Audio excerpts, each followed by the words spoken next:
People living in a small logging town are joining environmentalists fighting a big timber company. On our Earth Agenda, protesters are camped out in old-growth trees. KOMO's Keith Eldridge takes us to Watch Mountain. It is the biggest deal of its kind in the Northwest in 50 years. A proposed land swap between Plum Creek Timber and the U.S. Forest Service involving more than 60,000 acres of the Cascades near Randall. King 5's Carol. It's a tactic we've seen before, usually with environmentalists in California. Now, for the first time, we're seeing it here in Washington state. Environmentalists taking to the trees to make their preserve areas of land in King County, but it could devastate some other areas near Randall.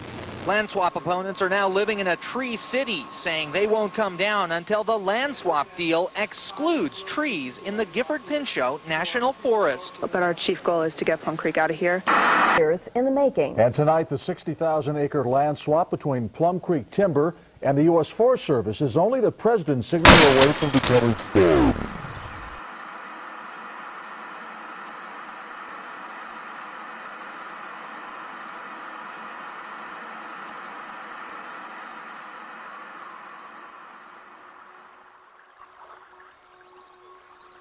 This is valuable. This is very valuable. This is home. This is the source of everything downriver.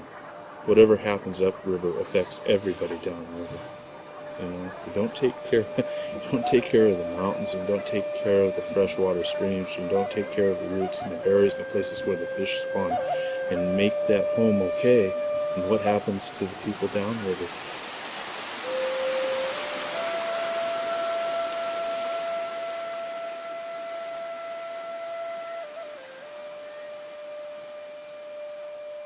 This is our upper river house. This is our home. This is tied to home. There's different families that come from up here. There's Kiona, there's Ike Kinswaws.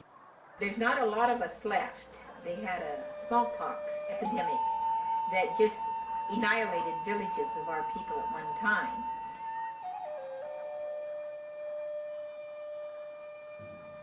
It's a coexistence, and that's what's not happening.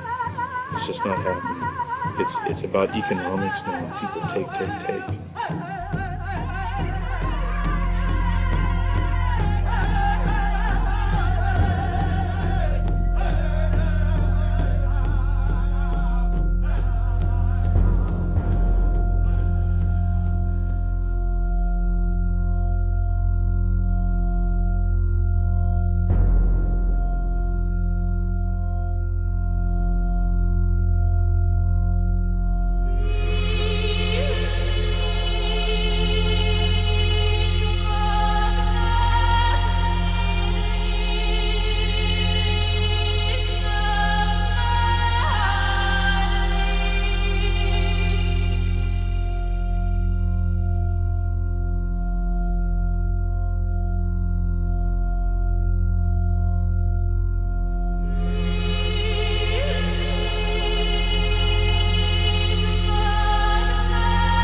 The Gifford Pinchot Forest has been known as a sacrifice forest for quite some time. It really reached a heyday in the 80s under the Reagan administration, when we were logging as many as 400 million board feet of logs every year for many years.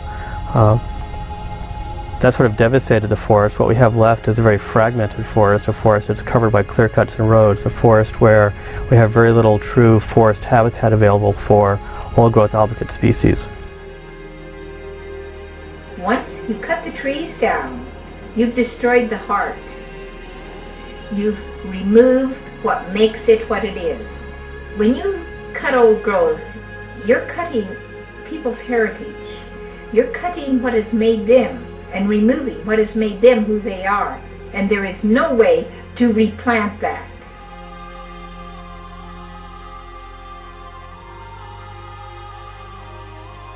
We're really talking about just the last few fragments. We're really talking about just the few scraps of old growth that remain on the landscape.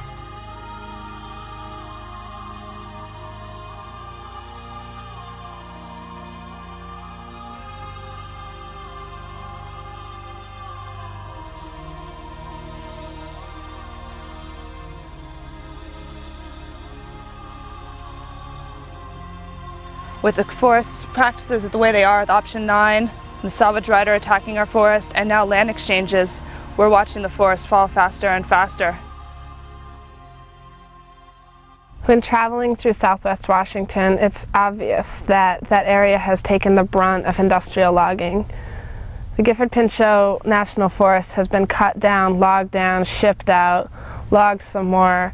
But to make matters worse was when the I-90 land exchange came along, which was a proposal to privatize 8 square miles of the Gifford Pinchot National Forest, both Watch Mountain near the town of Randall and Fossil Creek down near Cougar and Mount St. Helens, to the Plum Creek Timber Company. The federal government has been trading land with private parties for a long time, but one of the reasons that my organization came into existence was that we discovered that there are some real changes in this program in the last 5 to 10 years.